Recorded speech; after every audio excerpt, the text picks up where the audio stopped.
be on top of the Empire State Building now. I guess you could. It's not him.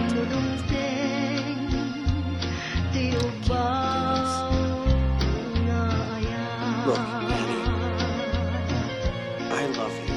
But let's leave that out of this.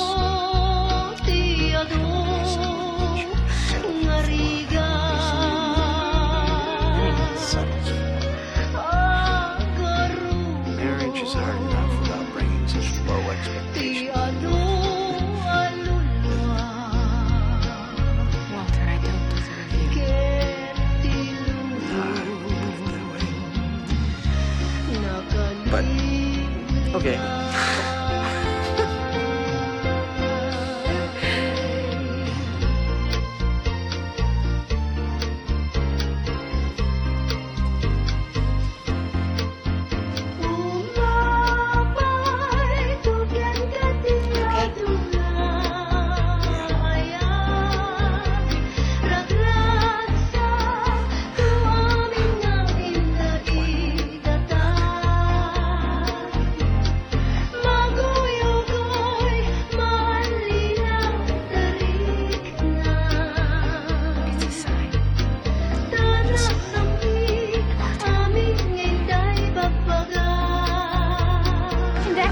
Sorry, man, but it's too late.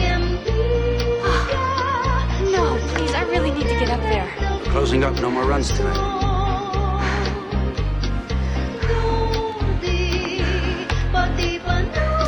Listen,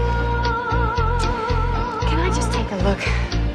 There's someone I was supposed to meet. He's probably not there, but if I don't at least look, I'll always wonder about it. Cary Grant, right? You know that movie?